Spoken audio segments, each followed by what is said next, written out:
Good afternoon guys. Ang dami kong nilakad. Dadaan pa ako ng Super 8.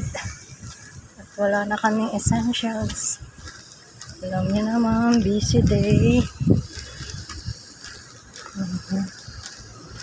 Hindi, yung pang Super 8 dito malapit sa amin.